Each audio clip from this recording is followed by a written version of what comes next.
And we're live. Welcome back to the Wildlands campaign, folks. It has been 2 weeks, but we are starting at a very exciting moment.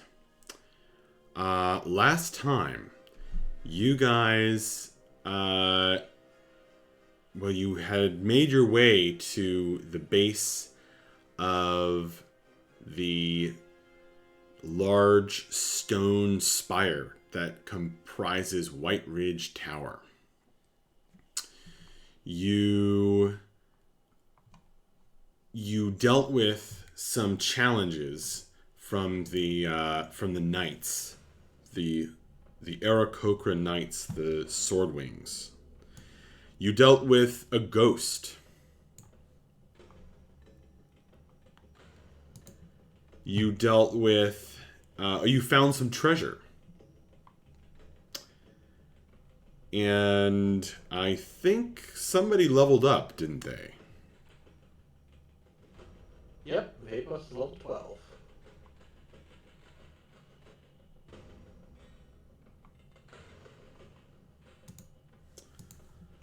So, a lot happened. But, while on watch,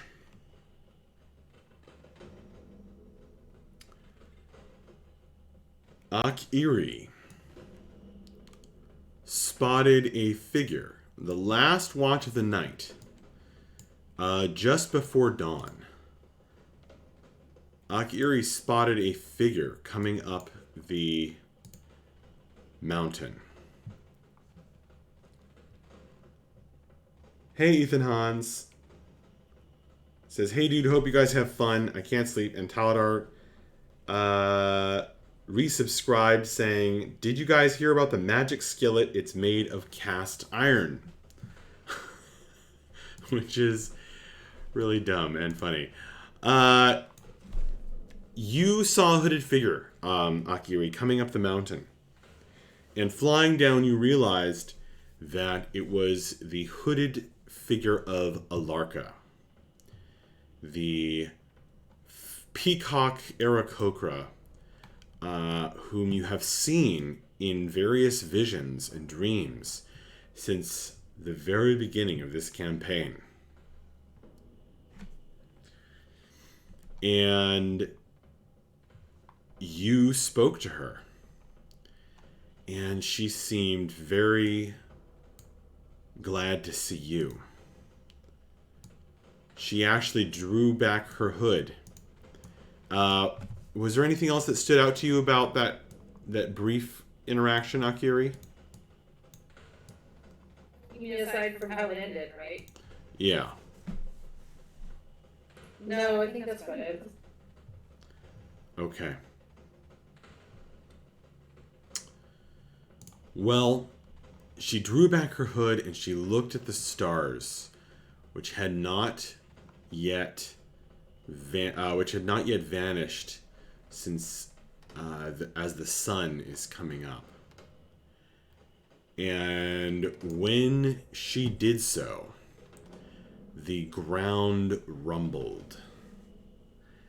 And with a shocked look at you, she tried to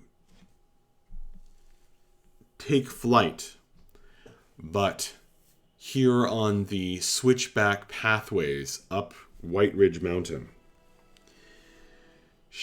where she had been walking, she was too late. And long, rubbery, purplish tentacles burst forth from the earth and grabbed at the both of you.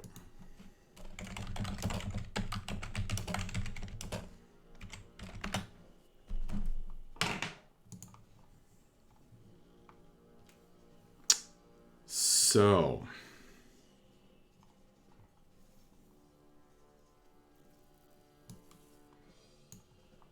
whoops.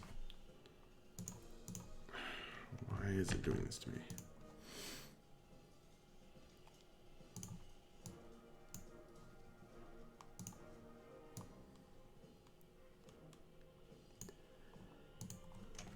So, now I think Akiri was the only one on watch.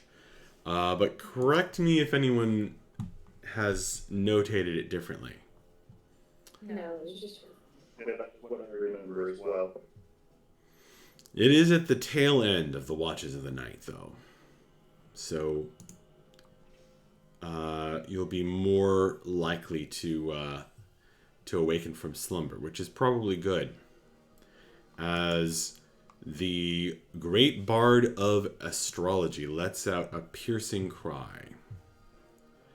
Akiri, I'm going to need you to make a saving throw, a dexterity saving throw. Actually, before you do that, no, you already did it. It's fine. Unless you want to change that roll or something. I should have had you roll initiative first.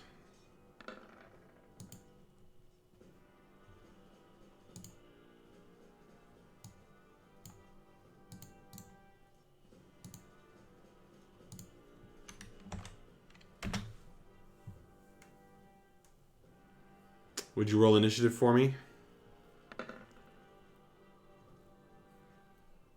Of course, your initiative roll is worse than your dexterity save.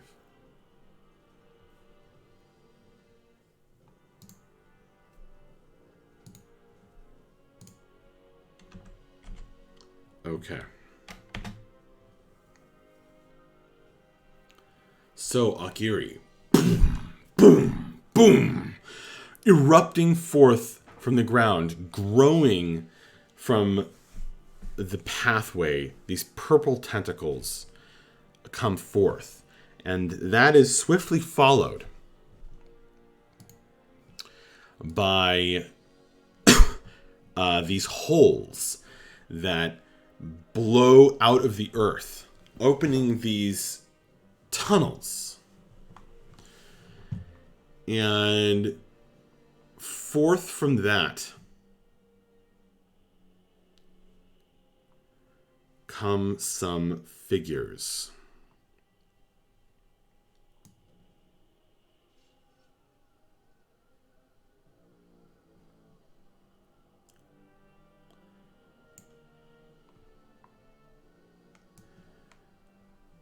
Gray-skinned dwarves, many of them with these pinkish patches on their skin that wriggle with tentacles. Little, like, what are they called? On your like on your tongue or whatever, the little things that stick out. Philia. Ethan Hans, the siren idea went great. I'll tell you about that later.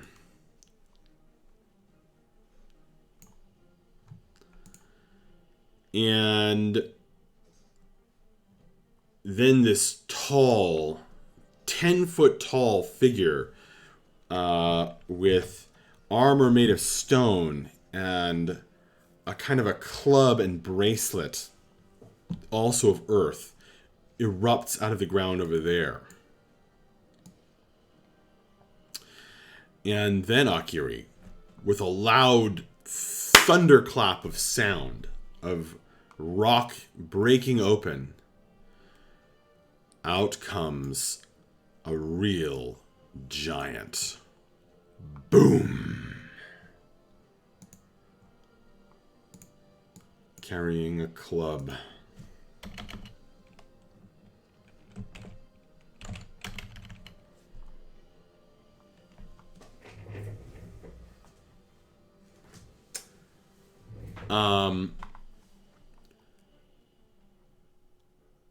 All of these sounds are going to trigger perception checks from the rest of the party. So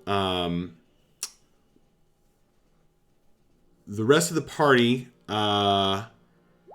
while you are making perception checks, Akiri, take your turn. And that's when your dexterity save is going to kick in. So that's a 12, Akiri? Yes. Okay.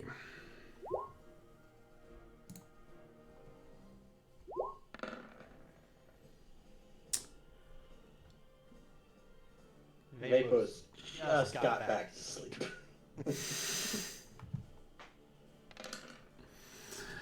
Yeah.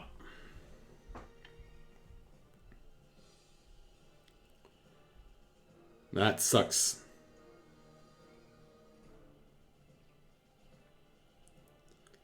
Okay, Akiri, I'm gonna need you to take 11 bludgeoning damage from the tentacles. And you are restrained by them.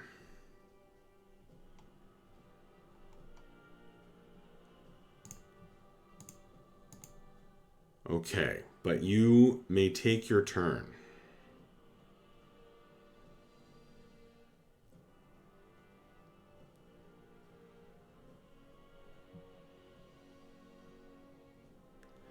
The figures around you have tentacles wriggling off their bodies, and their eyes are these horrible, hollow sockets in their skulls. With a Indeed. And they stare at you, their faces, mouths agape, their faces drawn and hungry. Dust emerges from their mouths and nostrils. Akiri is freaking out, understandably. Is she within, like, grabbing distance? Aleka? Yeah, you're adjacent. You guys were just talking. She was saying how wonderful it was to finally meet you. Then she's going to reach out and cast Freedom of Movement on Aleka. Oh my gosh. What a spell that spell is.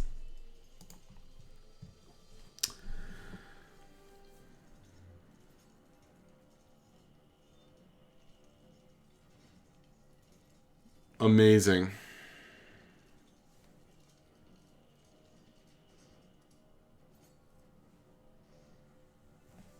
Okay. Can you upcast that? And if so, are you? I don't think so. No, you can't upcast it. Alright. It's one action and one willing creature. Alright. And I guess that's the end of your turn. Or are you using a bonus action for something? Nah, the turn. Okay. Well, she's going to make a dexterity saving throw, which she will fail. As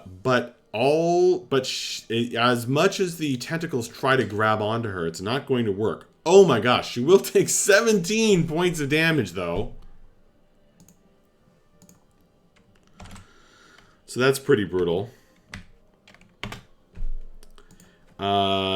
She is buffeted back and forth by the tentacles, but they slip off her, much to her surprise.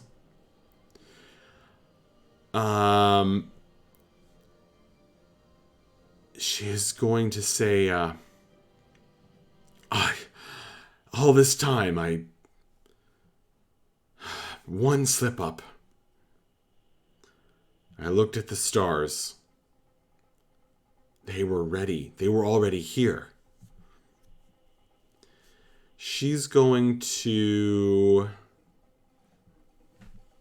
take flight.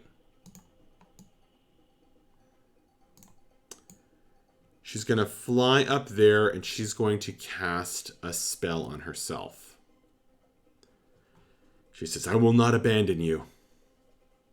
Her wings, by the way, were kind of strapped to her sides, and she explodes them out and takes flight. Okay. Now, anyone who got a higher than a 10 on perception can enter the initiative at this point. That is one of you. Wow.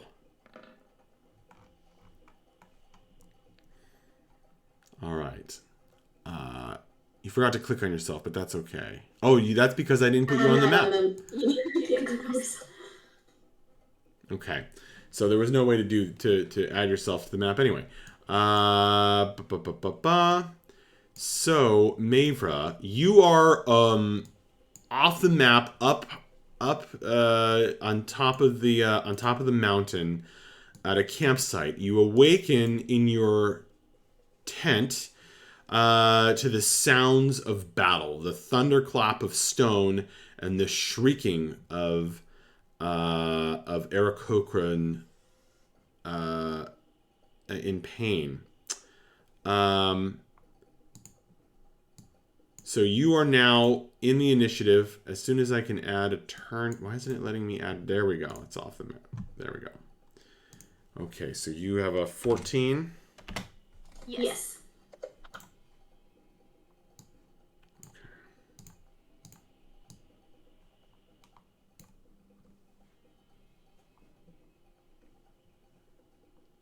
Right. Okay. All right, so you're going to be able to take your turn in a second here, Mavra. Okay.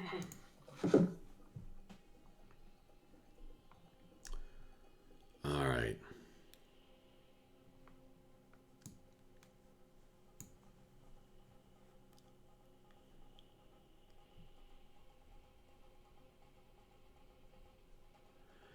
The figures around you, Akiri, look from Alarka to you.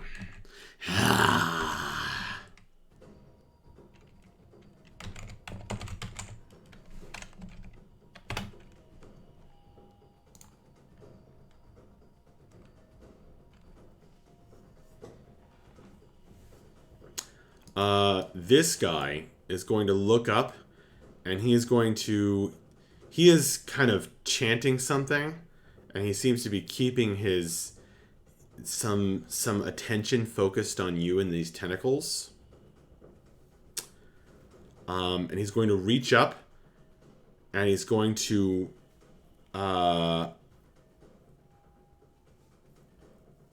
call them. He's going to hurl a pinkish tentacle through the air, or he's going to reach out with it toward Alarka.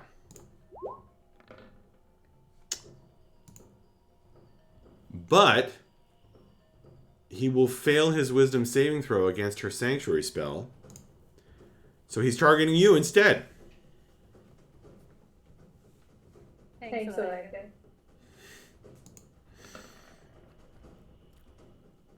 He will get a hit on you.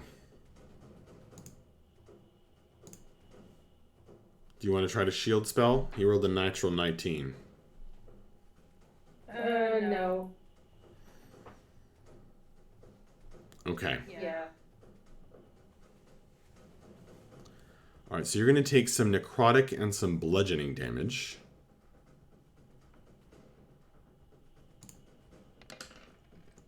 That's going to be 10 necrotic, 4 bludgeoning, and I'm going to need you to make a Constitution saving throw.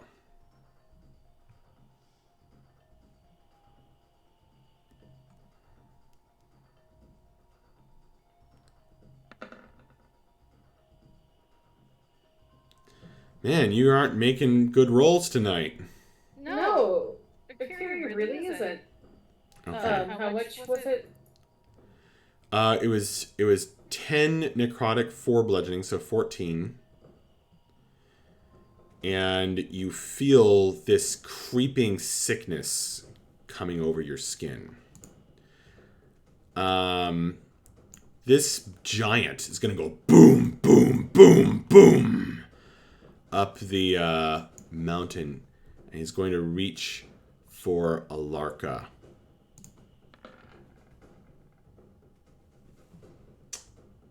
But he will also fail his saving throw.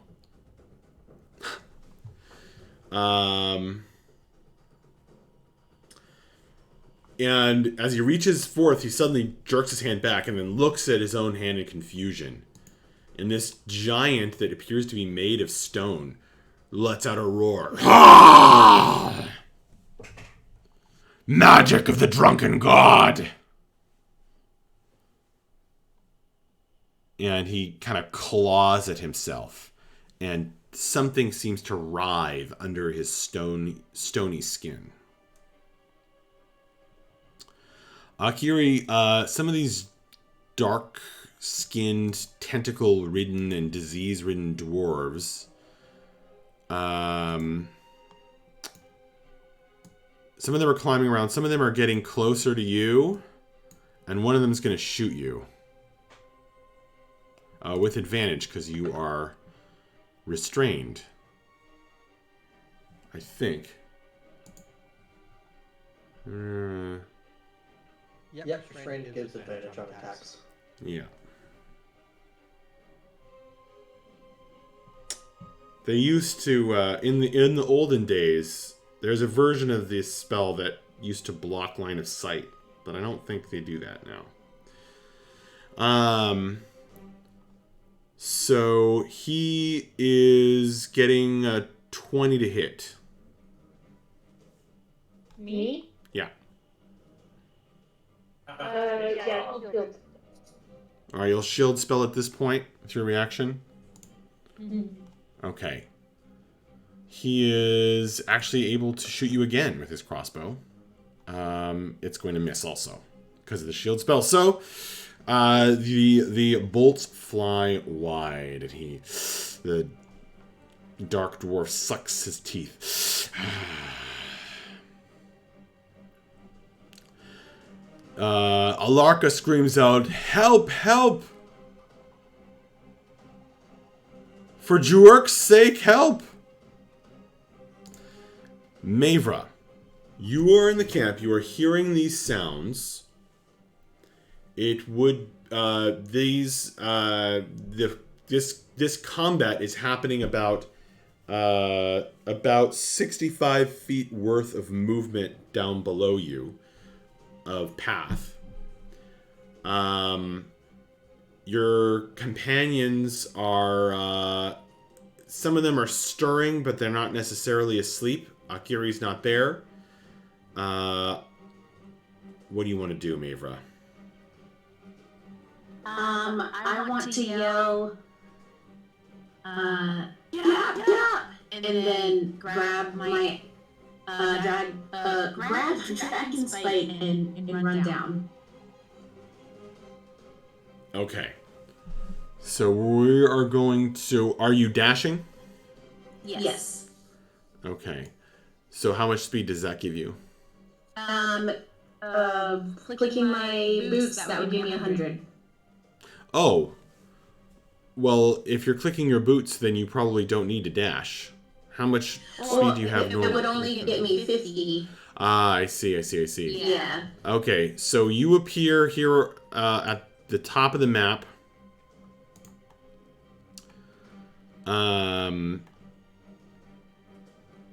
With 65 from 60 speed from 100. That's 40 feet more. Okay. So you have 40 feet worth of movement. I think I want to just come down this way here.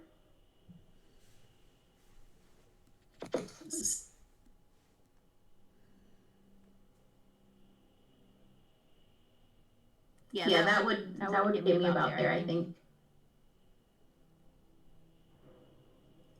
So I guess that'll be my turn. You come face to face with this gray-skinned dwarf that seems to have these pinkish patches that crawl with little tentacles like philia. He is armed and armored and covered in dust as though he has been burrowing.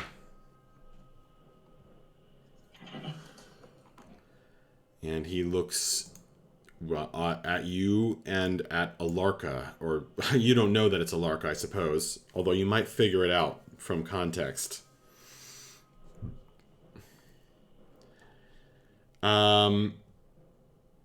Okay. So with Mavra yelling out, that's going to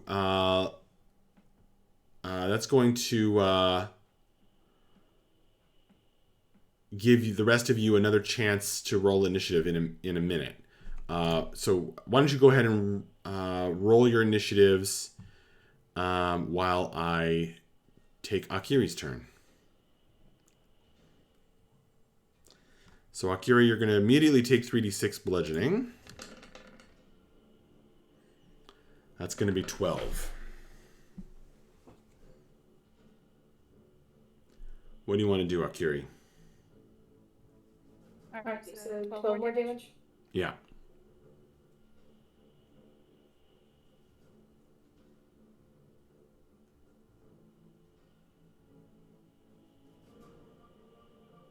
Akiri is going to...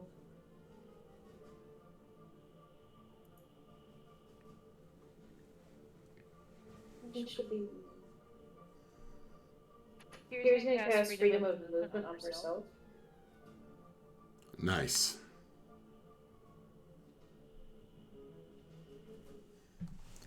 So that'll automatically let you slip out of the grasp of these rubbery purple tentacles. That's such a great spell. Yeah, it's so good. And then she's going to shoot up into the air. So it's going to be 5 feet of movement to automatically escape from non-magical restraints. But it says spells and other magical effects. I guess it just stops working. Okay. Yeah, and then she's going to shoot up into the air and land next to, like, kind of behind Alorca and Okay. Mavra. All right. You want to... All right. And yeah, that's the end of her turn. Okay. Akiri, as your turn ends, you feel whatever disease you've been inflicted with crawling over your skin. This pinkish purple set of skin, that patches of skin that are stretching and growing tentacles as they crawl over your body.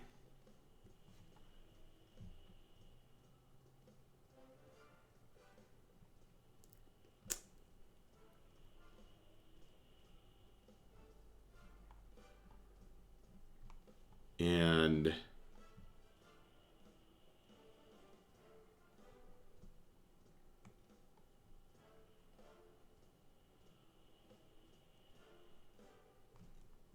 I should give you a symbol for this. Some kind of disease symbol. How about this?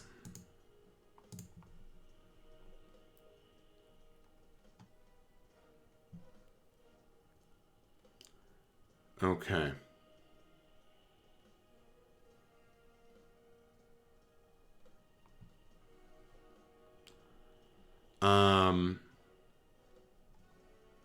Alarka is going to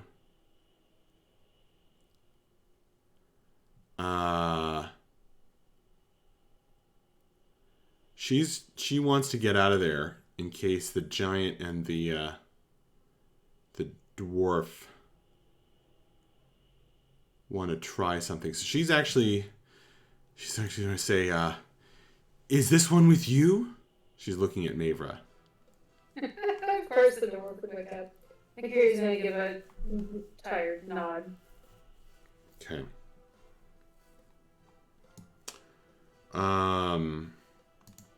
She's going to disengage. She's going to take flight and disengage. And be in the air over here.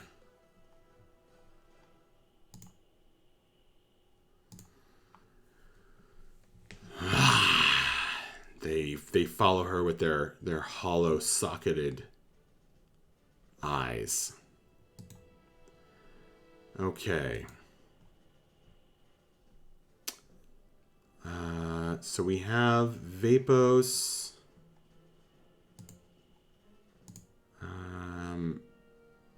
Did I not get Bella onto the map? I didn't get Bella onto the map.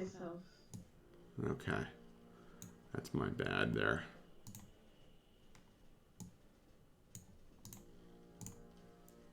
So Bella, what did you roll for initiative? 17. What's your dexterity score? 18. Your dexterity is 18? Wait, no. My dexterity... Sorry, I forgot my +2 to initiative. My dexterity is 14. Okay. We'll go ahead and let you go earlier there. Actually, no, we won't. Okay, that won't make sense. All right, so Ak Erie. At the end of the round, I'm going to need you to roll another Constitution saving throw.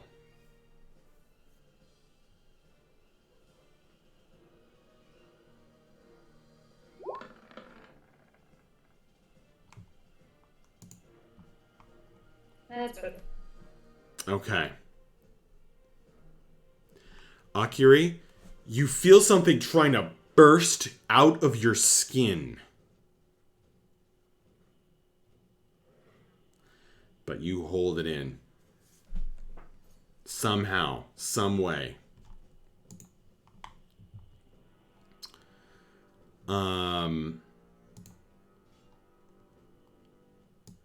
These tentacles disappear.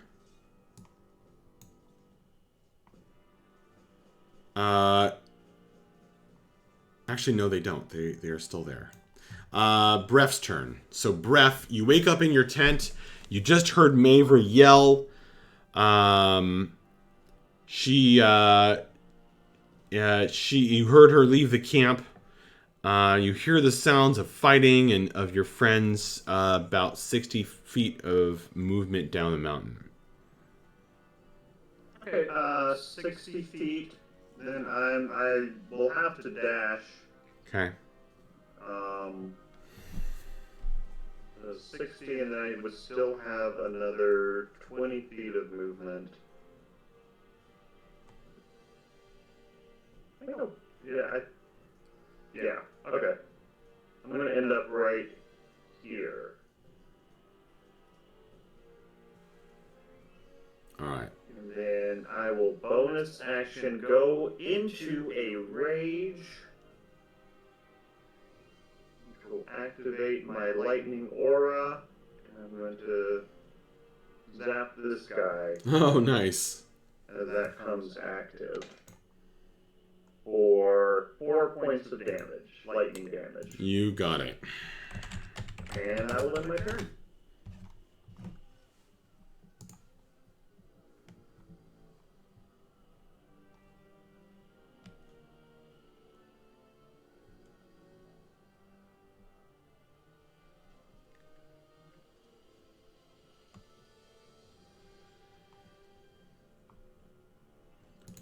Okay. How much damage was it again? 4? 4. Thank you. Okay.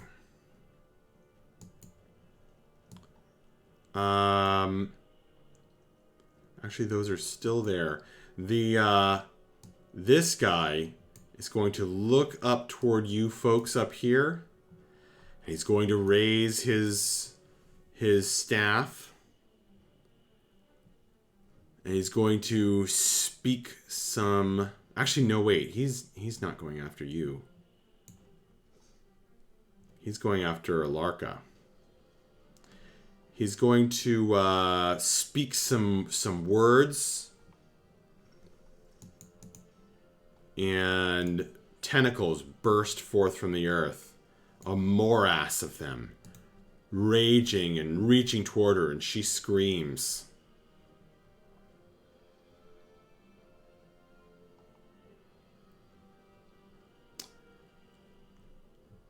as they reach toward her.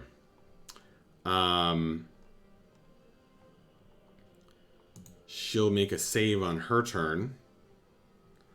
But these guys down here are going to burrow into the ground. And this guy's going to pop up over here at the edge of this spell. And he's going to increase in size. He raises his arms. And he calls out in Dwarven. Mixed with a kind of undercommon buzz.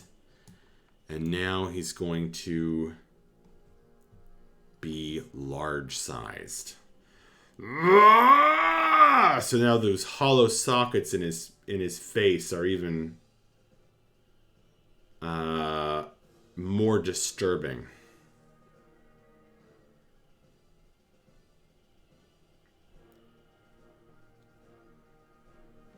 And now he has the reach to hit Alarka. So she is now in his reach. These guys are going to burrow down here through the very earth, seemingly with ease. And they're also going to grow in size. Roar. Actually, the one with the crossbow is not going to do that. He's... Ugh, stupid thing.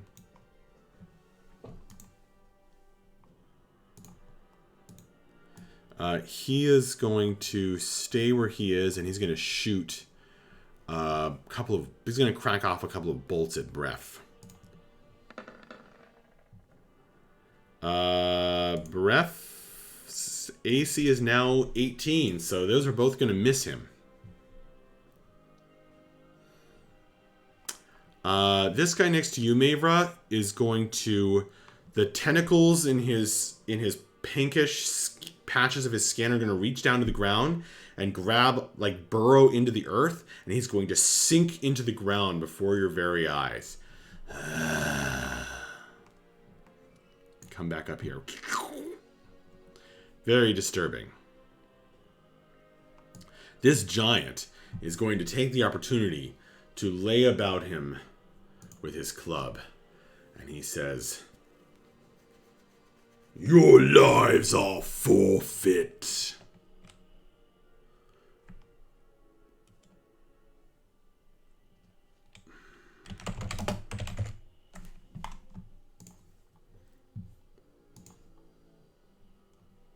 "You're in my way." And he is going to throw a smack at each of you. So that's one at Bref for a... Not going to hit with that. And that's one at Mavra, which is a critical hit on Mavra with his great club. So this tremendous stone-skinned figure with his hollow eyes and his pink patches and tentacles brings the great club down on you, Mavra, and fortunately he hits this weak point in your defenses when you're not ready for it, connecting with the top of your helmet. So he tries to hammer you into the ground like a railroad spike.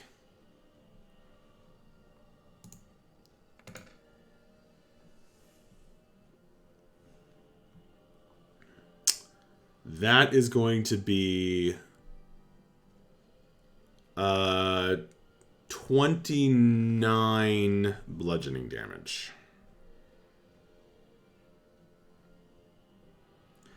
Boom!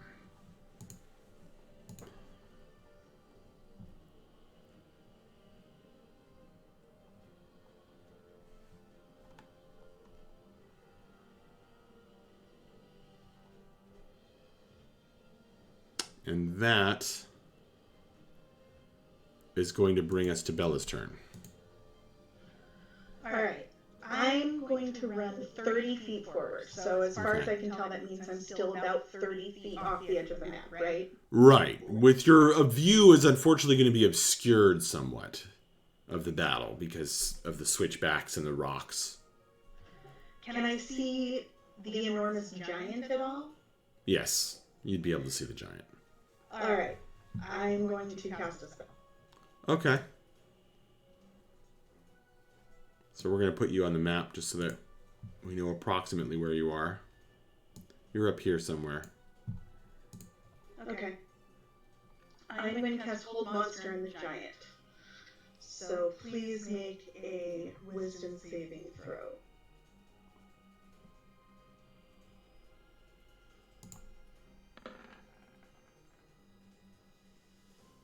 That's a I fail. like that. Alright, he is held. Like the stone that he appears to be made of, the giant is now frozen in place. Alright, that's my whole turn. All right.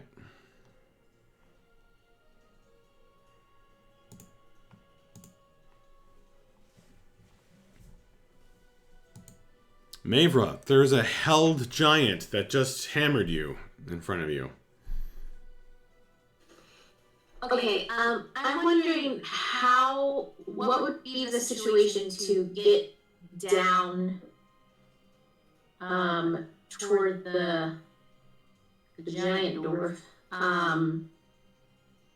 the quick way. So instead of going down, like how it ramps down, instead just go down. Jump off the cliff? Here. Yeah. Well, it's 15 or 20 foot drop. So you'd probably, I'm assuming you want to avoid those purple tentacles. Yeah. So it might be a little tough, but I mean, you could take the damage and you'd probably fall prone and have to pick yourself back up again. But you're pretty tough. Okay, I'm gonna do it. All right. I'm gonna jump down.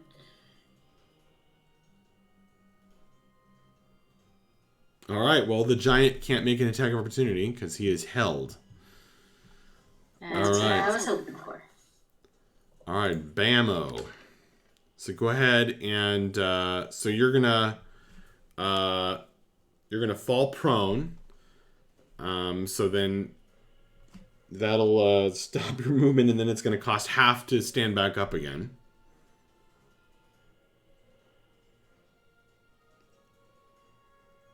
Okay, but I do still have the movement to stand up, right? Or does that mean that because What's your movement right now?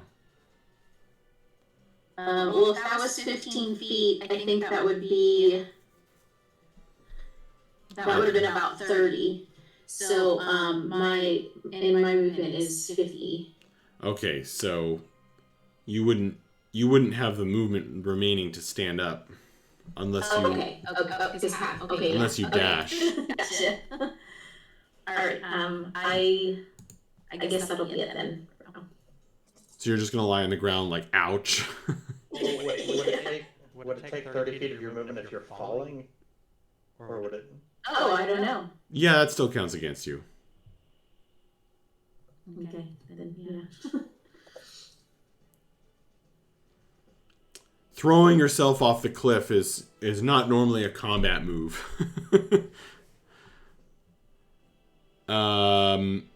Okay, Mavra, if that's all, then that brings us to Vapos. Okay. Well, I was gonna ask how, or I know it's 60 feet to go down the switchback. How much movement would it be to just fall straight down? You mean like using monk abilities? Yeah, using slow fall to mitigate the damage that I would be taking. It would only be 40 feet for you. Okay. I will do that then. So kind of climbing and tumbling down, Vapos will be able to hit the top of the map here. I'll move you.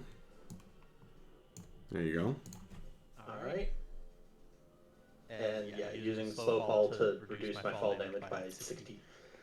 Mm-hmm. And then I will bonus action activate my body of the elemental self, activating both the arms and the visage. Okay. And then I'm going to so that's going to be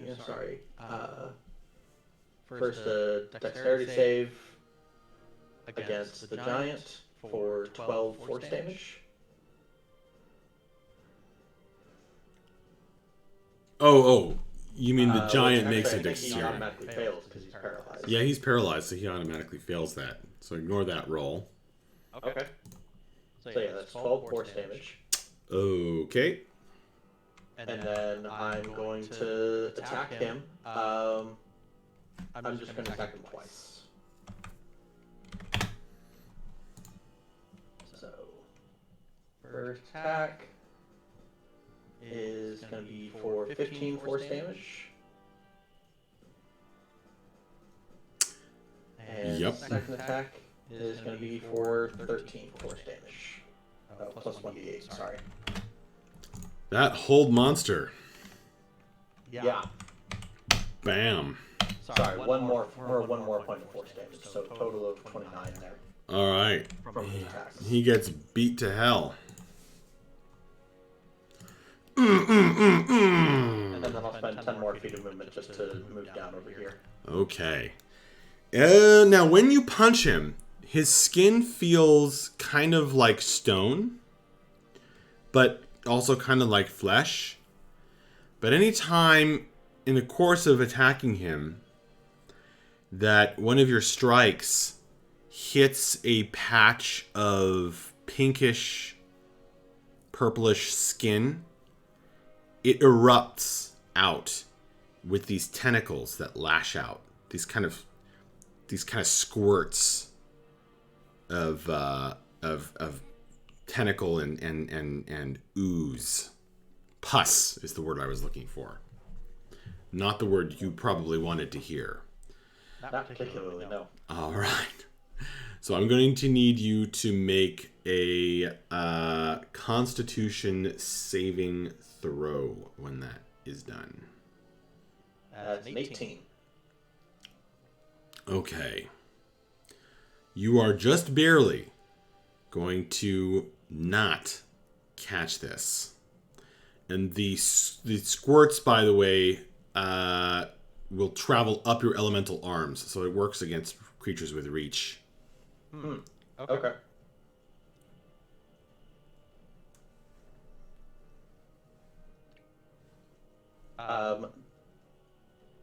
I guess I wouldn't know since I passed the Constitution saving throw. But It appears to be a magical effect that is striking back at you every time you attack him, rather than a physical one. So the puss is more flavorful than literal. right.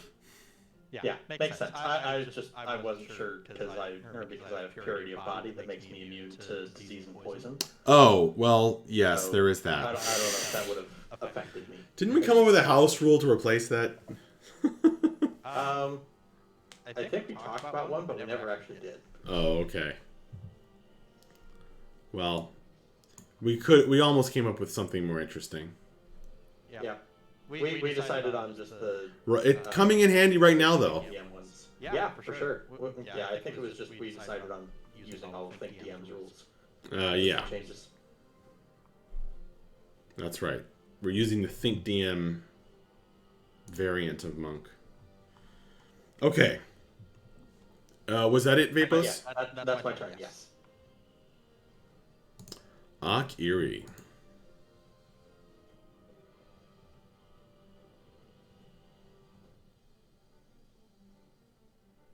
I can't hear you, Akiri. Are you talking? Sorry. Alright, so Kiri is going to actually dive back down the main road.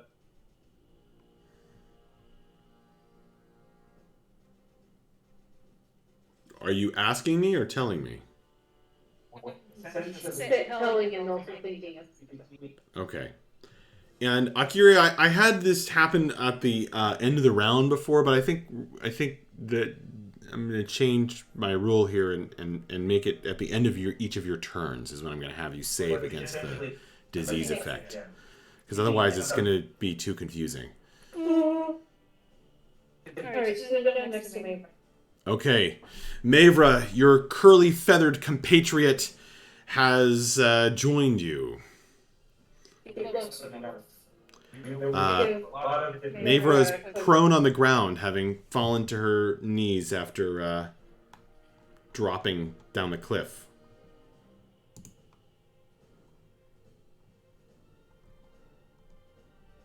Alright, and then Akira is going to... How far away is Alarka? How far away is Alarka? She's 5, 10, 15, 20. She's about 30 feet away from you. Because she's flying up in the air. Yeah.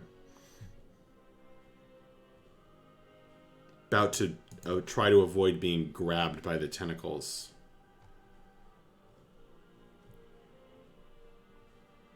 He's going to send...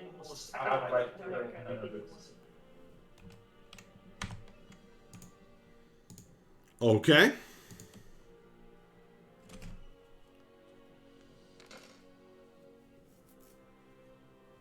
Not much different. 15 points. 13. 13 points. Okay.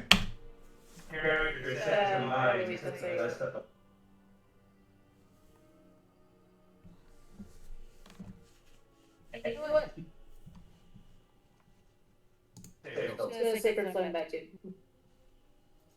Sacred Flame of Dude. yeah. Which dude? The one right between. This guy? Yeah. Alright, you're going to notice that with his large... When he is this... well, it doesn't matter, actually. But he seems to... He looks over at you and he grins creepily. As your god laser arcs out.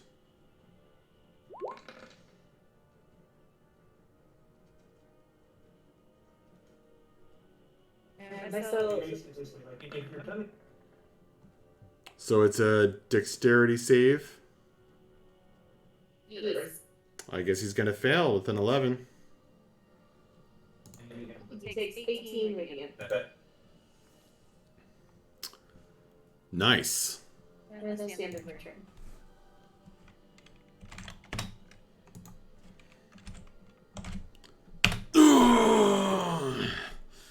Grits his teeth. You would... And with Alarka, let's see how she does. Do you need me to roll? Yes, at the end of your turn, please roll.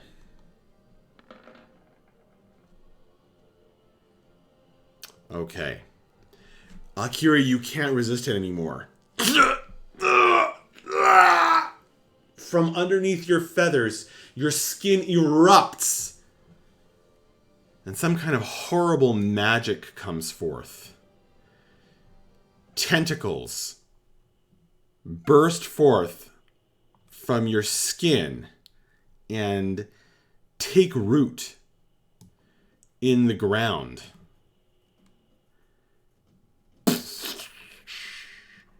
And they are now in yours and Mavra's space, grasping and grappling at you.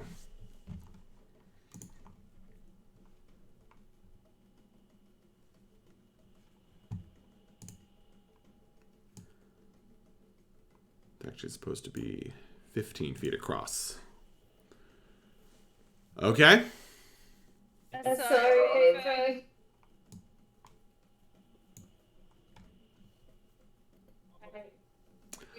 They seem to have a very long reach. Like they can reach very abnormally high. I mean, I don't know why I say abnormal. What's normal about this? But they seem to be able to stretch way up, like to reach flying creatures if they're not too far up. Bref, Oh no, wait. Akiri, Alarka's going. So she was just unfortunately grabbed by these tentacles and restrained by them. Spells can't restrain her because of freedom of movement. She is not restrained by them. But she does take 10 damage. You are noticing an increasing look of flabbergastedness from this guy, Akiri. Such as you can tell from his hollow eyes and, stone armor helm. Okay, so actually Alarka gets to not be restrained. That's right. That lasts for an hour with no concentration. Oh my god, this spell is amazing. How is this not a top-rated spell? I don't never know. She is going to get out of dodge. And she is going to say... She's going to cast a spell. And she's going to say, we have to eliminate these hollow ones. Remove their taint from White Ridge Mountain.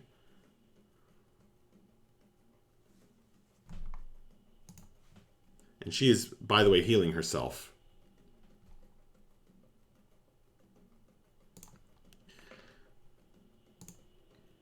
Not getting a great roll, but that's what happens.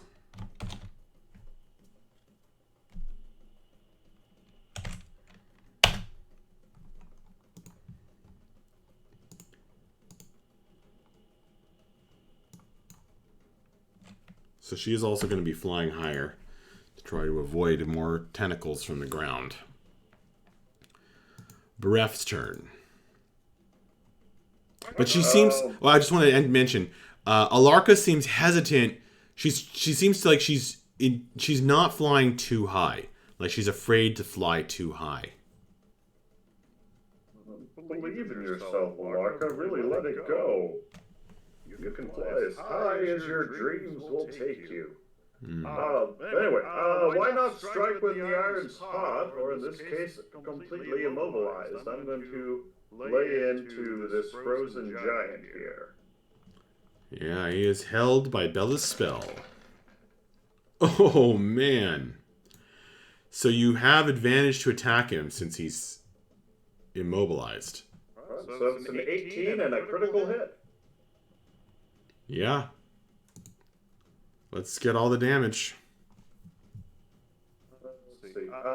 22 poison. I don't know if that will be different or not. Okay.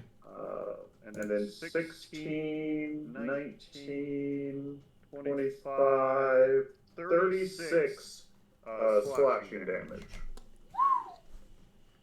How much poison was it? 22. So 58 altogether. Actually, it's more than that. I'm sorry. I forgot that he's paralyzed, not stunned. Any attack that hits a creature within 5 feet is automatically a critical hit. That's right. So you're also doubling the special attack. Oh, yeah. The poison damage is doubled. That's an extra... Because it's just doubling the dice, right? Not just a straight double. Yeah. Sure. So you roll another 5d6 and another 2d10. 2d10, yeah. So add 31 to that. Oh, my God. Describe how you destroy this giant. It's like a small child who has a stick and a puddle. Splashing. So his insides are just flying around in every direction as you just rip and tear. Just slashing through him. It's going to be a Constitution saving throw from you, please.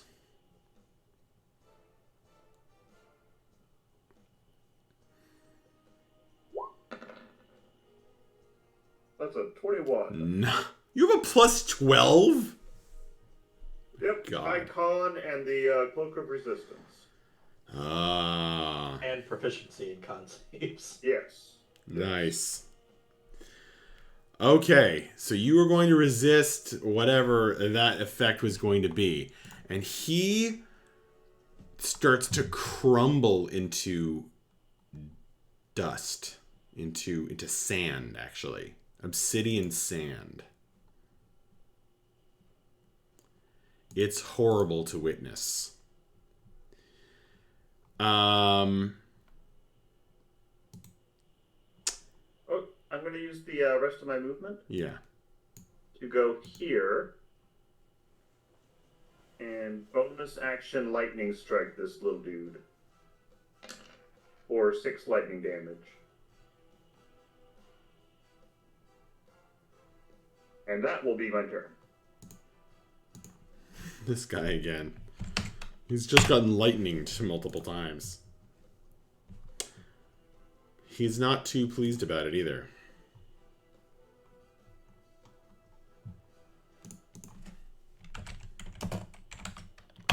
Okay.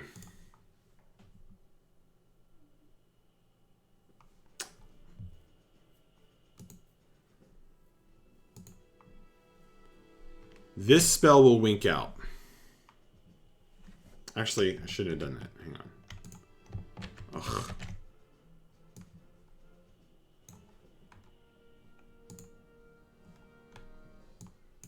You guys can't see it anymore, right? Nope. Okay. This guy, it winks out as this guy kind of precariously steps on the edge of this cliff up here. Actually, he only needs to go there. And he's actually he can step there. Yeah, he'll step there. He'll step forward and reaching past the purplish tentacles with a grim smile, he's going to reach out and touch this guy.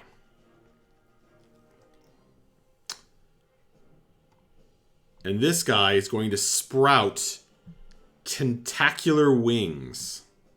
He's going to fly over here. He's going to smack. Actually, 6 times 5 is 30. Yeah, okay. And he's going to attempt to attack Alarka.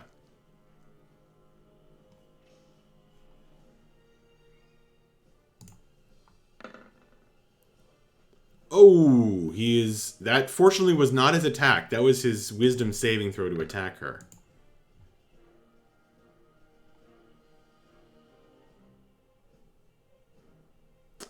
And then I just rolled another 20. So that happened. Other numbers, Max. That just happened. The DM just rolled 2 20s in a row. Yeah, you're the reason all my rolls have been shit tonight. It stole your luck. So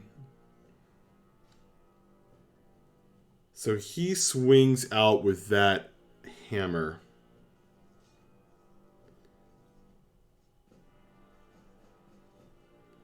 And he gets a critical hit.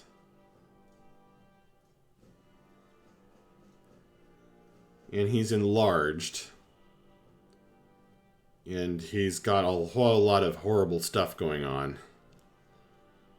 So it's not going to be pretty. Holy shit. The Great Bard drops like a rock out of the sky. She is going to fall into this bush. Unconscious. With a final help!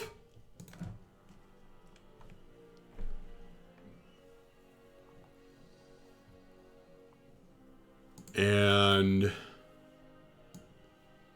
this one's going to run. Oh no, he's going to burrow. He's going to burrow to kind of cut through the earth. And end up here.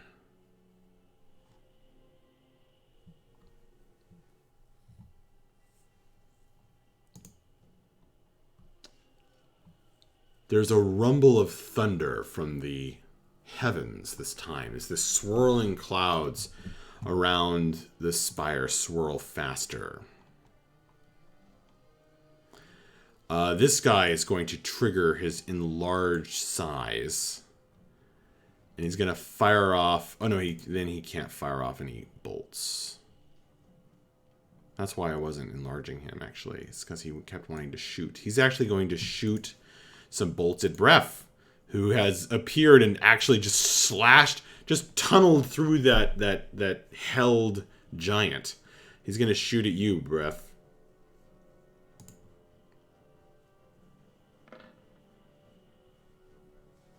Oh, there is a point to be enlarged. Okay. Well, whatever. He is going to hit you, Bref. Finally. Once.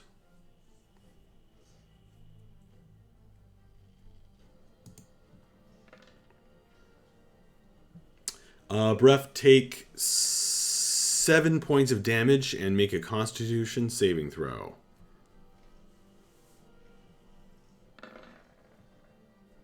Nice. 18. You barely shake it off. It is a virulent, cursed disease.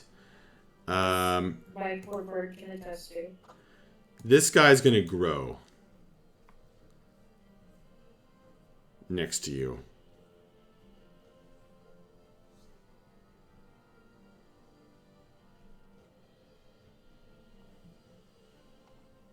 And kind of block your way. That brings us to Bella's turn. Bella, the giant is dead. You don't have to concentrate on hold monster anymore. Or hold person. Awesome. So I'm going to run my 30 feet down to here. Alright, so you'll appear at the top. Yeah, go ahead, sorry. There, okay. And then run another 30 feet. Okay. And wind up right here. And I think that's going to be my whole turn, but I'm going to draw my bow as I run.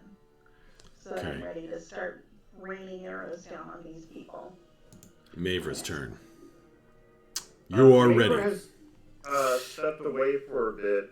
I believe she is typing the instructions about what she would like to do on her turn. Oh, okay. Oh, yeah, I guess it would be about bedtime for... Quitting time for Danielle. So these tentacles, are they still...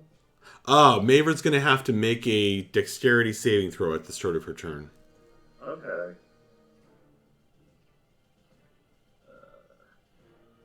Dexterity saving. I think she's got disadvantage because she's prone. Really? Well, either way, I'm guessing that wouldn't make it. Nope, never mind. It does not. That would be pretty brutal. It would. Unfortunately, a 10 is still going to fail. Yeah. And she doesn't have freedom of movement. Nope. So now she's... Oh my god, I just rolled 3 6s. Hold on. Oh, she hasn't finished the long rest. Right? Our long rest was interrupted? No, she finished it. Oh, okay, then she's going to re-roll that saving throw. Oh. Extending her Indomitable. Indomitable Mavra! That's a 16. Okay, then she is going to succeed. So she rolls and twists out of the way of the tentacles. Avoiding my triple sixes roll. Look at that. Yeah. And then she's going to spend half her movement to stand up.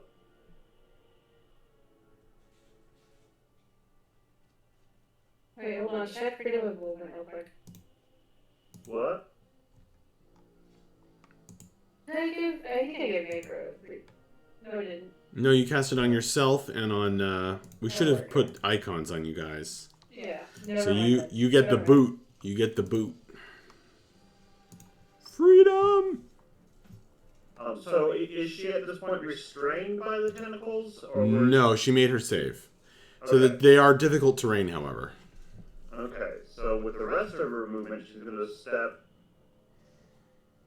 here, Okay. and then wail on this guy. Hmm.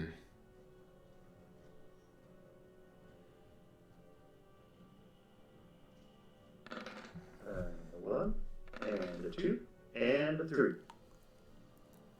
Oh, wow, those were some awful rolls. 16 and a 14. Okay.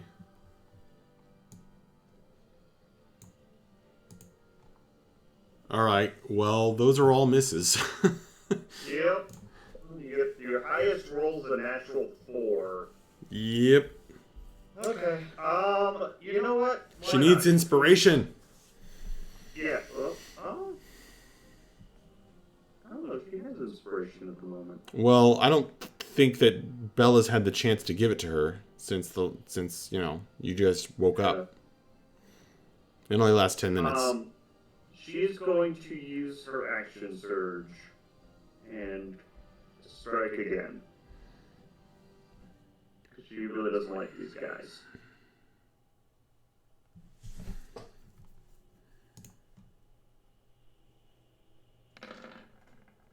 It's better. 22... 36 damage from Dragon's Bite. Well, with all three attacks. Hit roll was a 20. Okay. Well, this guy's going to use shield. Okay, then a 28, and a 23, and a 20.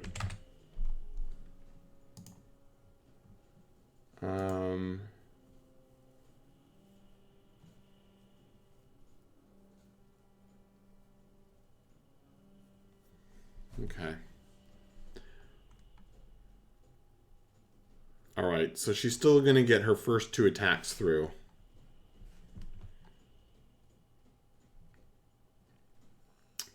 Okay, that's- so that'd be 22 damage. 22 damage. Okay. He makes a concentration save.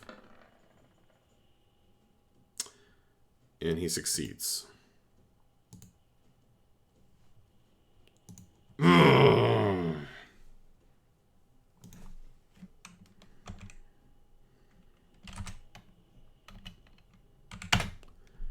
Okay.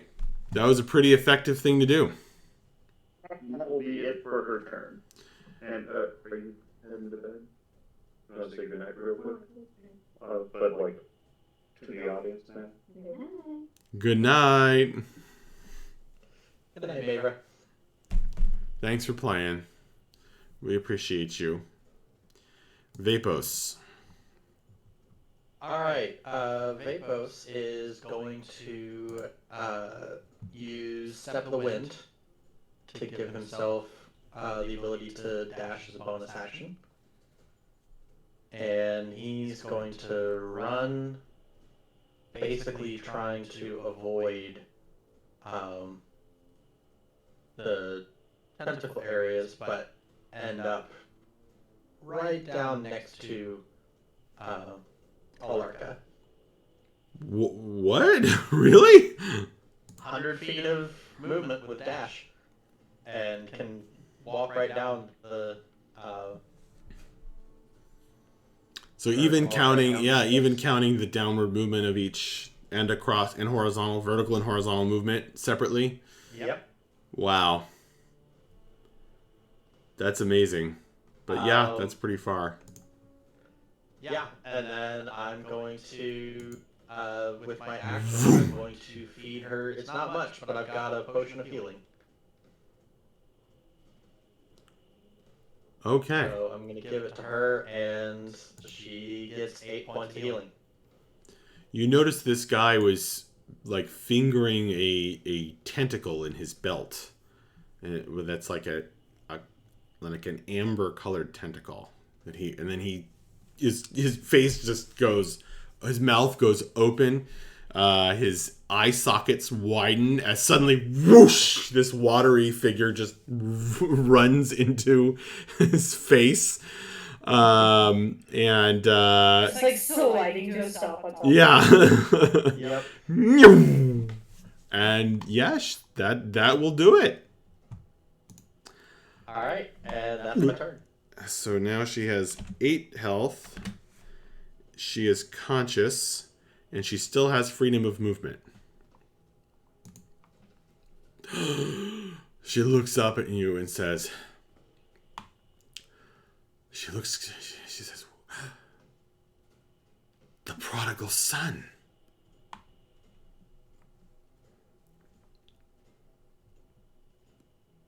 They will not have you so long as I have something to say about it. She says, we have to wipe them out. I think we can manage that. Jurek has foretold, she's going to run out of time to talk, but Okay. that's going to bring us to Akiri's turn.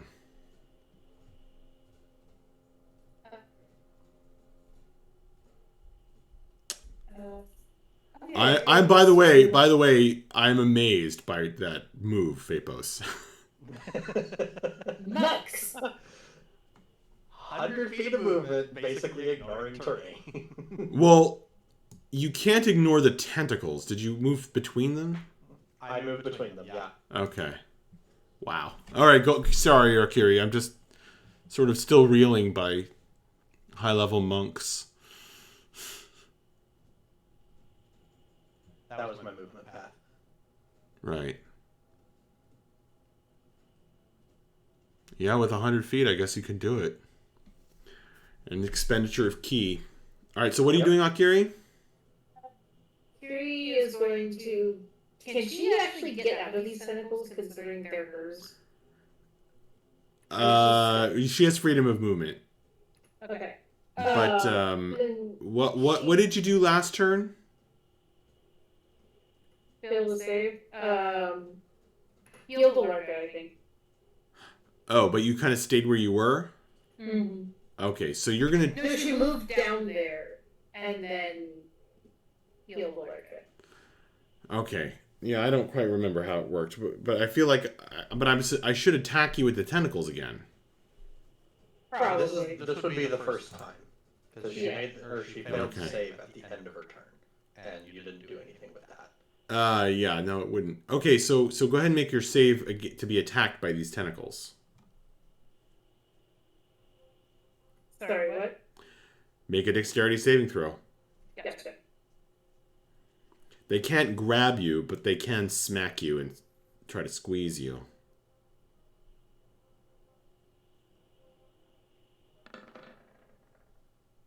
Okay. My fucking bird is having these. You are going to take 13 points of damage.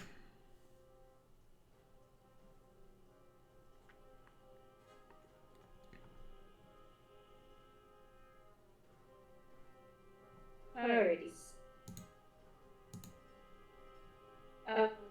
Akiri is going to heal herself. Sorry, first she's going to move out of the tentacles. Okay.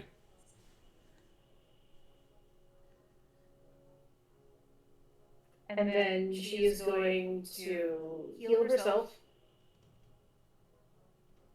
Hey, refresh your inspiration for remembering to use the card, Vapos. Cool. Alright, keep going, Akiri. She's going to heal herself, and that's the end of the turn. Okay. Sorry for interrupting you there a few times. Alarka's going to stand up. She is going to...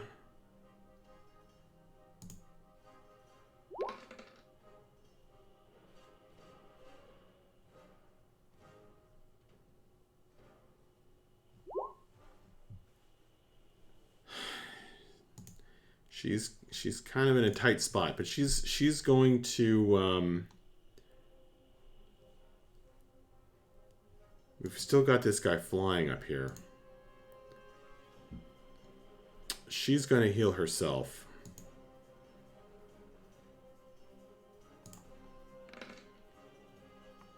That's better.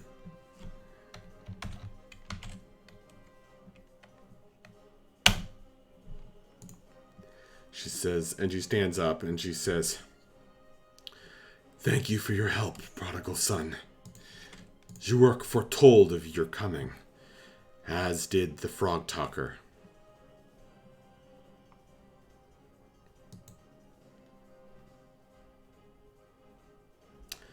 That brings us to... That's going to bring us to Bref's turn. You guys are standing in a bush, by the way, Vapos, having this conversation. Yep. And in A combat. giant dwarf standing over us. And one flying overhead. As one does. As one does. All right. Well, let's. I feel like been unkind to this fellow next to me. I've only been shocking him so far, and so it's time to recklessly attack him with my sword instead. Okay. It's a 24 and a 24 to hit. Those are both hits. Oh wow, that's a shitty damage roll. The second attack. All right, so it's 33 plus 40 damage altogether. Okay. There's 16 of that poison. Well, it's plenty to delete him.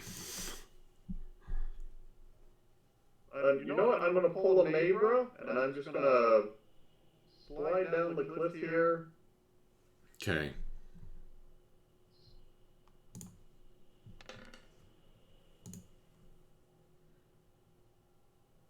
Well, you're going to fall prone as you take damage, probably. Yep. How much damage? 4. Okay. Too angry to take the full falling damage. It's halved. And then I'm gonna use half my movement to stand up, and bonus action. Standing up doesn't provoke an attack of opportunity in this edition. I don't know. Probably but not. I'll still do it anyway. Alright, say that again? In previous editions, standing up while in threatened zone provoked an attack of opportunity, but I don't remember if it does. The only thing that provokes now, by default, is moving out of range. Right. Prone isn't nearly as bad as it used to be. Yeah. Okay, Bref. Oh, you're... 3 lightning damage to this little one. That's and funny. That will do it for my turn. Alright. Ah! Okay. Well, he's gonna, in response, he gets big. Ah! He lets out this angry roar, and he looms over you.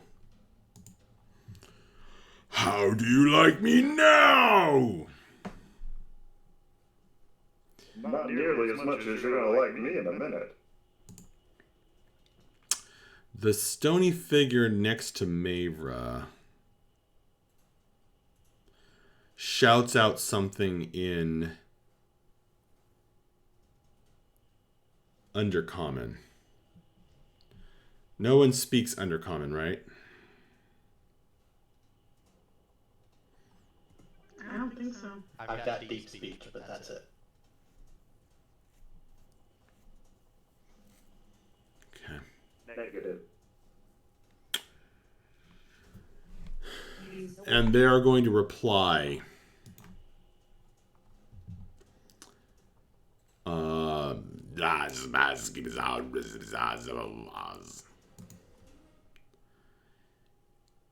And he is going to...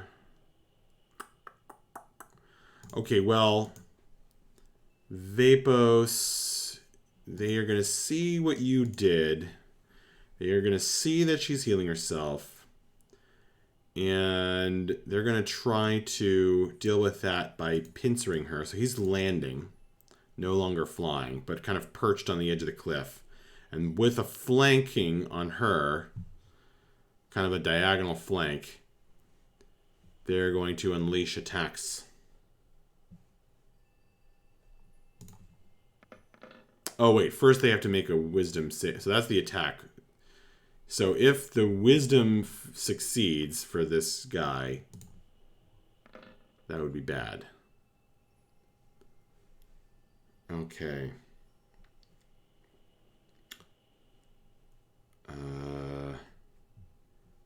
8 plus... Right.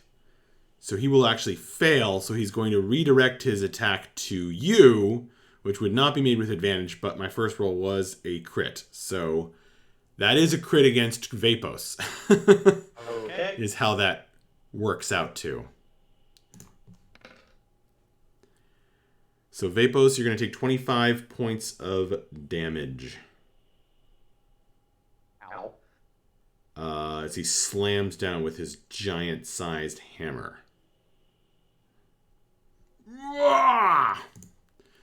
This guy is going to... The other one makes... Don't roll it like that. I rolled the wrong one for it, but it's fine. He's going to fail. His attack is going to redirect to Vapos. But there's no way that's going to hit with a AC of 20. Yeah. He gets close, but not quite. Okay. So Vapos is going to take a crit hit. I mean, we can't have an encounter without Vapos taking a crit. That's the rules. It doesn't matter that 3 crits have already been rolled. I know. Against other characters. Maver gets an attack of opportunity.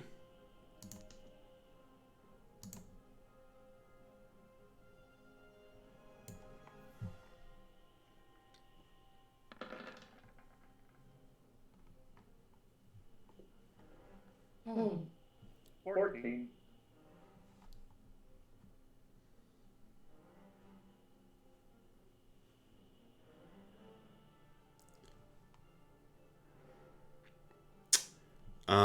This freedom of movement spell is doing work. Let me tell you.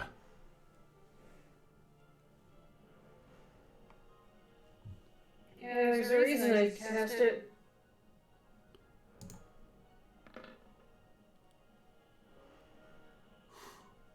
Okay. So, Vapos, you're going to watch this guy go some kind of internal conflict as he tries to attack Alarka, but then he redirects his attack to you. Okay.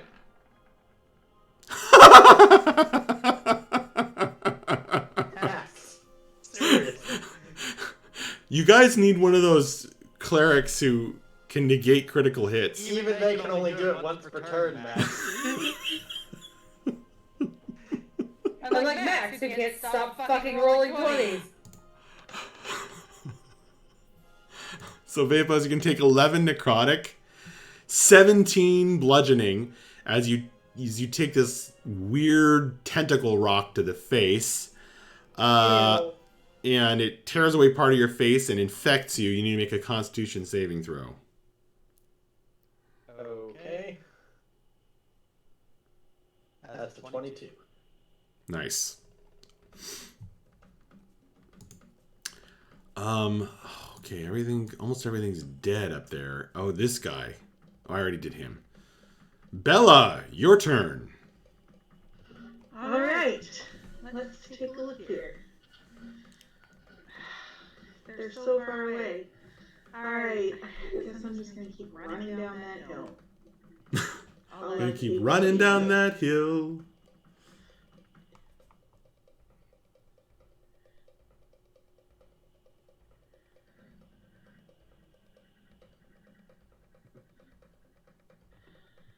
And I'm gonna give Bardic Inspiration to Breath. Nice. Refresh your inspiration. Thank you. Bella is doing work in this encounter. What's your special color? Purple? Yeah. Alright. Breath, you have Bardic Inspiration. What kind of dice is that? Let me double check. D8 or D10 at this point?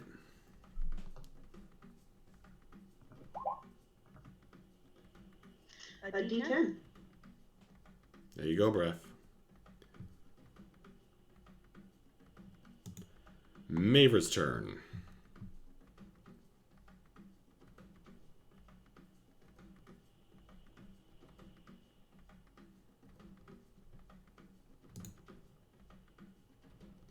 I think Brett had to go away for a second. Oh, did he? Yep. Okay. Oh, that's why he never took a attack opportunity with Mavra, did he? No, he did. It just missed. Yeah. Sorry about that. No worries. Everything okay? Mavra's turn? Yeah, it is Mavra's turn. Okay. She's going to chase after this guy and attack him again. All right.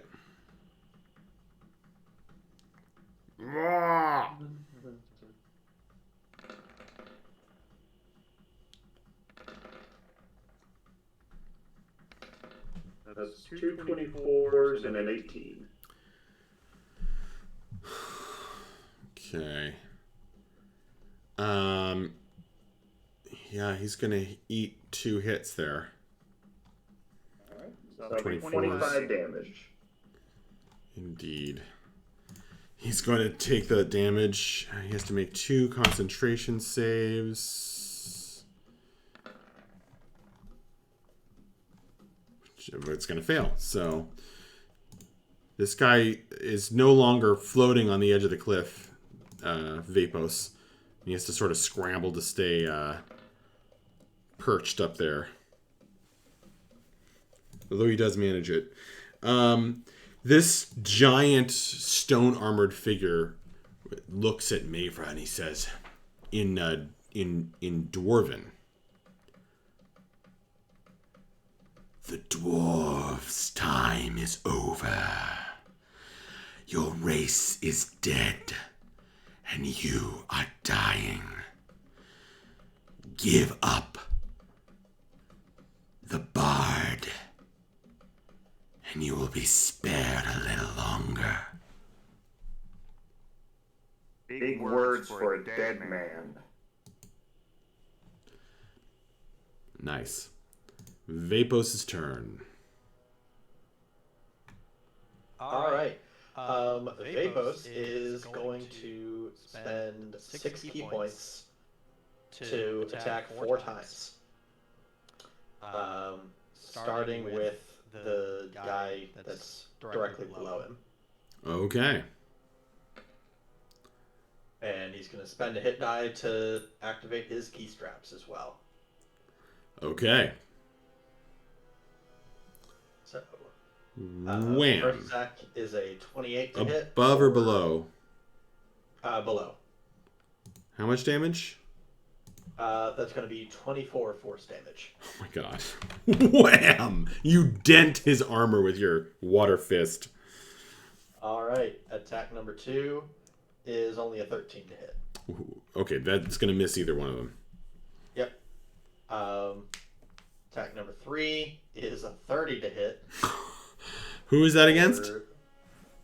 Still the one below. You punch him off the mountain. Okay.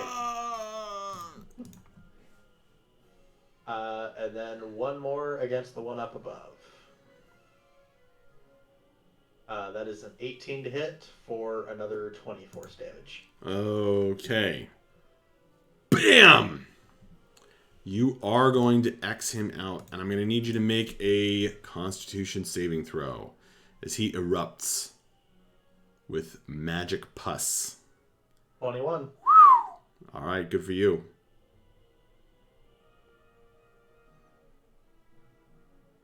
All right. Yeah, that's going to be it for me. Okay. Akiri's turn. Alright, Akiri is going to, now that she's free of those fucking tentacles, she's going to dive down to where Vapos and Alarka are. Okay.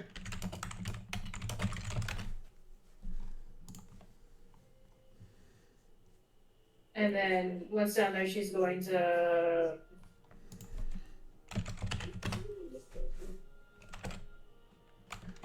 Actually, she's gonna...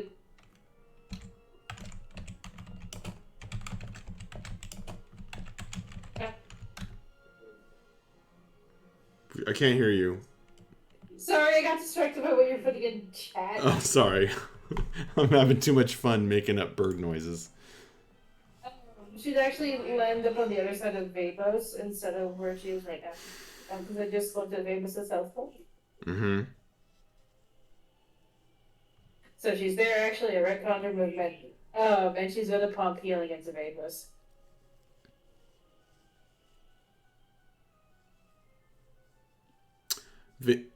Vapos, when I crit you, did I have you make a save? Um.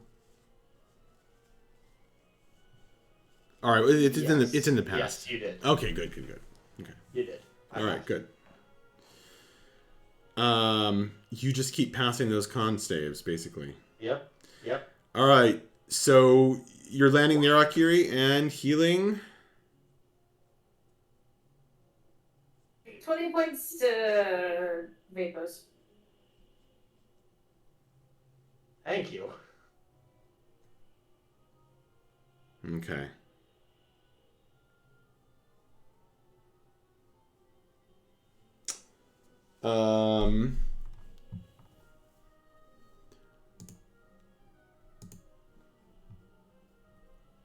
Alarka is going to look up at this guy and she's going to say, "You will not win. Your vision of the new world for those who dwell below will never come to pass." The giant figure hisses in response.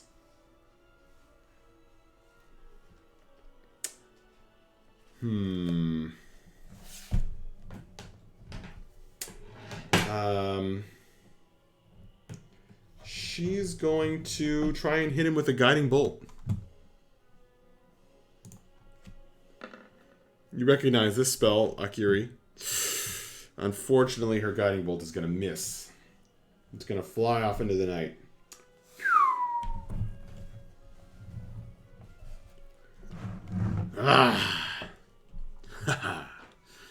She is going to, now that there's not all these guys threatening her because they have been punched inward by Vapos, she's going to be able to fly again. So after launching that attack, she's going to take flight, and she's going to remind you, we still have to destroy this group. She's going to fly, I think, way over here now.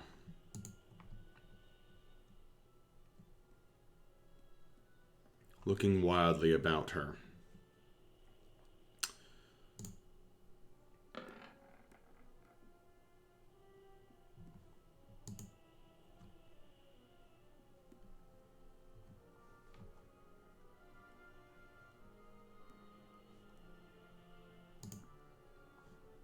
Ref, your turn.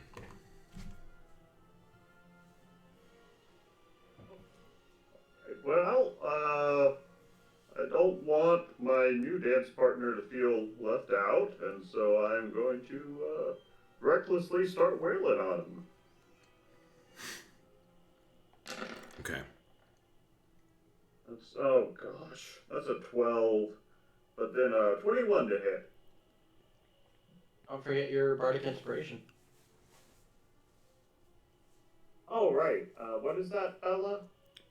So you can add 1d10 to a d20 roll before the DM announces the results. Well, I'm gonna add a d10 to that 12 that I got. Then bring it up to a 20. Okay, that makes it a hit. Woo! So let's see, instead of just being 10 damage, that becomes 26, 34 damage. Okay, well then that means you kill him. You 3 take him down.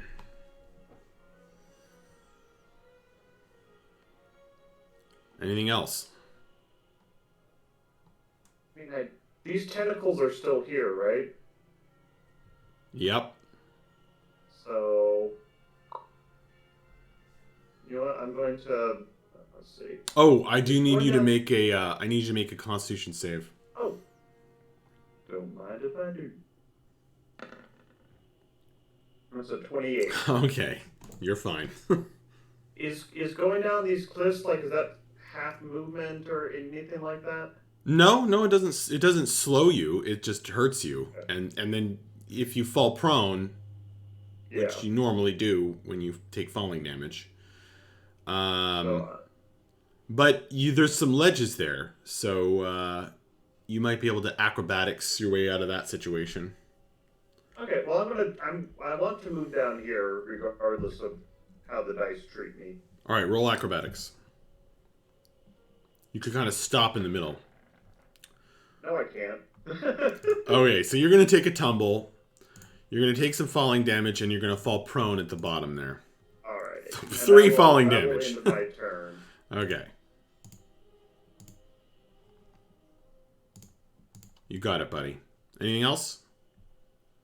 Oh, yeah, you said at the end of your turn. Sorry. You're good. This guy is running out of ideas and allies.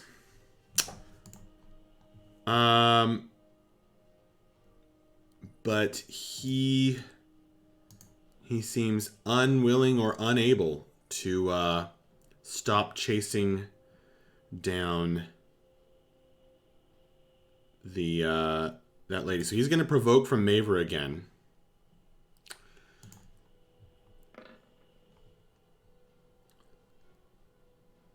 He is finally going to make his save to attack Alarka. He's going to actually use a sling bullet at her, and the sling bullet is going to smoke as it flies through the air. It's going to smack her. She's going to take some damage. And she's going to have to... Oh! So there's this tentacles that fly out of the sling bullet that are burning and smoking and dripping. They try to drag her down to the ground. You guys have seen this rock that sticks to flying creatures and pulls them down, but she makes her save and doesn't get pulled down.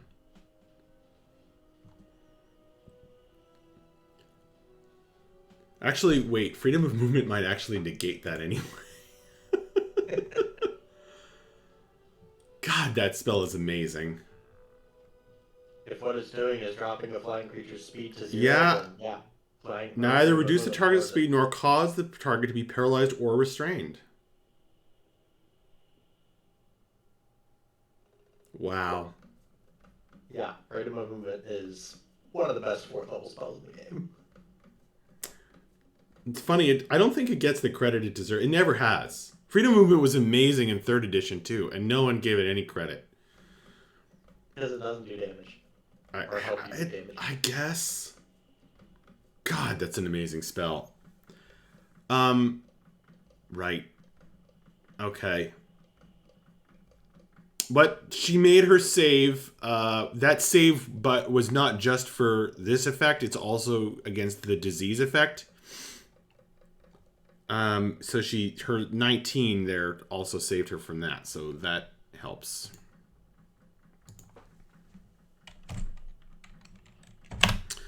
Okay, that brings us...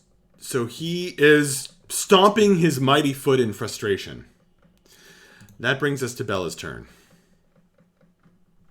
Alright, I'm gonna give chase. You can probably jump down at that spot there. Yeah, I was thinking that. Mm-hmm.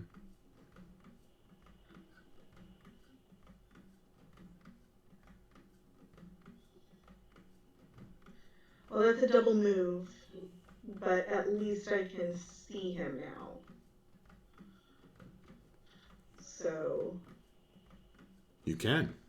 That's... You know what? I'm going to give Bardic Inspiration to Nabra. Nice. Inspired. And that's my whole turn. Mavra's turn. Feeling very inspired, Mabra is going to continue to harass her new best friend. Mm-hmm.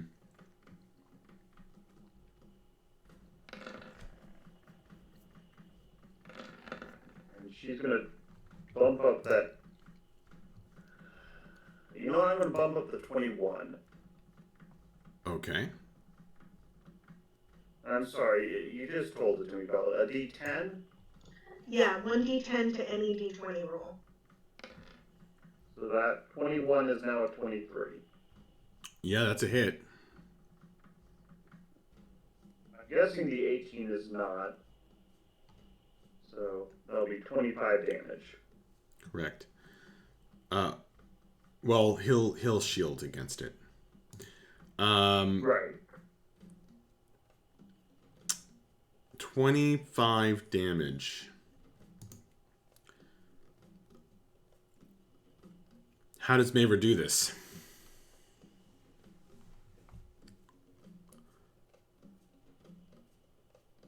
Inspired by Bella's magic. Looks this stony asshole in the eye and says, also in Dwarvish, "You're wrong about our time being over. But you know what? Yours is." And then it's just a straight axe, right overhand strike through the forehead, buried inches deep in this guy's cranium. Nasty.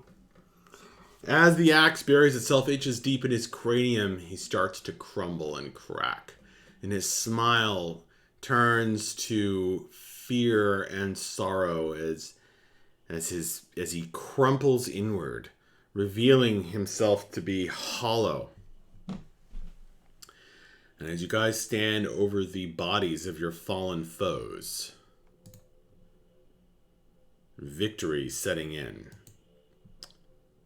The sun is going to break over the eastern horizon and shed its light over you guys, panting, weary but victorious.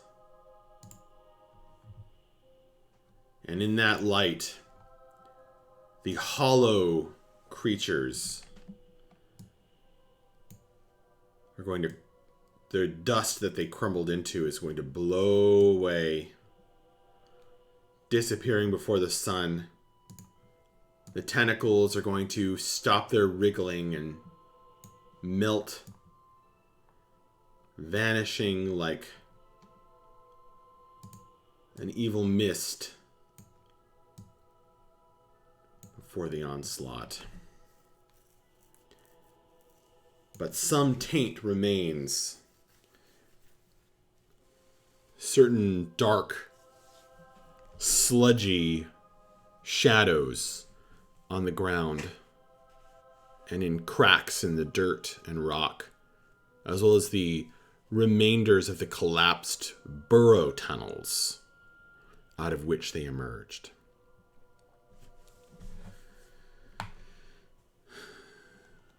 Alarka is going to fly down and alight amongst you. And she's going to say, "Thank you, wanderers.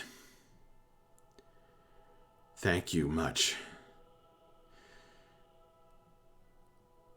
The Wildlands is truly blessed to have you in this time of great need. Curls, where's Curls?"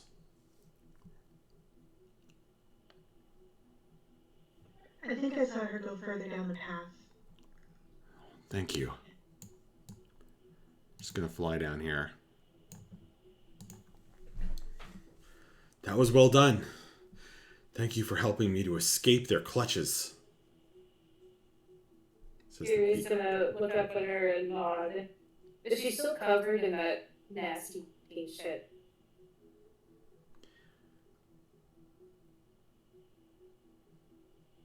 Yes. Somewhat.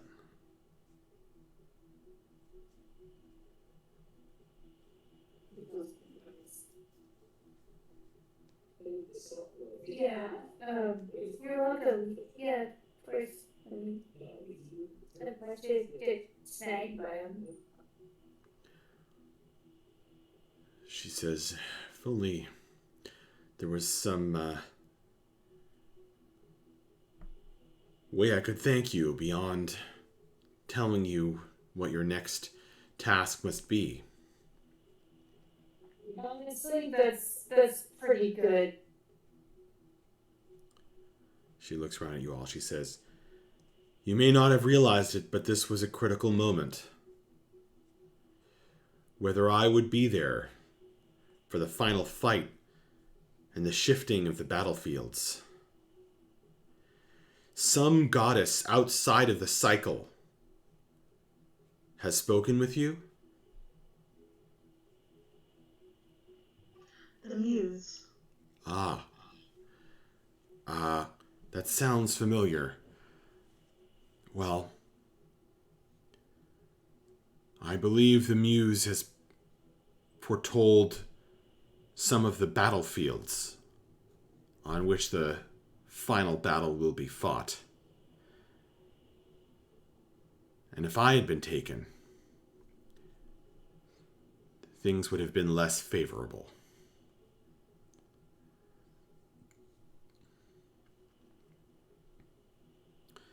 But I am here.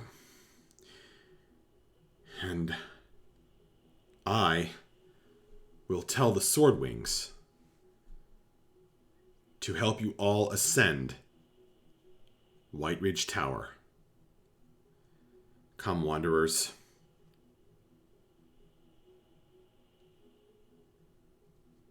Let us talk of lighter things before the heaviness sets in.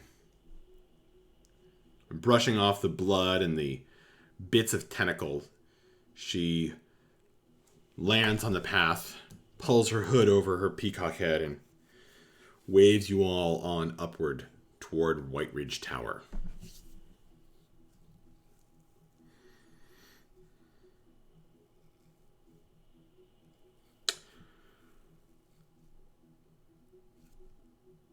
And that's what we'll call it for tonight's episode. All right. Thank you all very much. That was a lot of fun. Yeah, that was a fun combat. Good.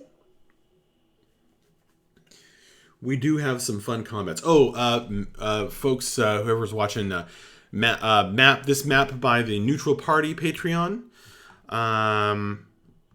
Excellent one. And some of the tokens were by the ForgottenAdventures.net. For free, you can use these. It's amazing. The Stone Giant by Forgotten Adventures. A couple others, maybe. Yeah. That was a lot of fun. Next time, we are going to open with meeting and chatting up some of the Swordwings that you guys are going to be brought up to meet with. Better update the calendar, actually, because we are really in the final countdown of days here. But thank you, anyone who had this open and watched. You're very welcome, Taladar. Thank you for subscribing and handing out subscriptions. You are an awesome supporter of the stream. Thank you to Ethan Hans, who was chatting a bit. The man with no screen name. I don't know if you were in here, but if you were, then thank you. Anyone else who was hanging out. Thanks to anyone who watches this later. You're awesome. Thank you to Jeremy, player of Breath the Barbarian. Thank you to M, player of Akiri, the curly-feathered cleric. Thank you to Kirsten, player of Bella the Bard. And a special thank you for taking care of any of our daughter's needs during the beginning of the session. Thank you to Corey, player of Vapos the Monk. And thank you to Mavra, who always has to leave early. Thank you to Danielle, player of Mavra, the Dwarven Fighter. You are awesome. All right, well, love you all. Have a great night. See you next time. Check out the stream during the week. I'll be probably actually tomorrow. I'll probably be streaming some adventure design for the Masquerade Ball adventure that I'm planning to run at a local shop. So tune in for that. But otherwise, have a great night and a good week. Bye, everyone. Good night, everyone. Good night, guys.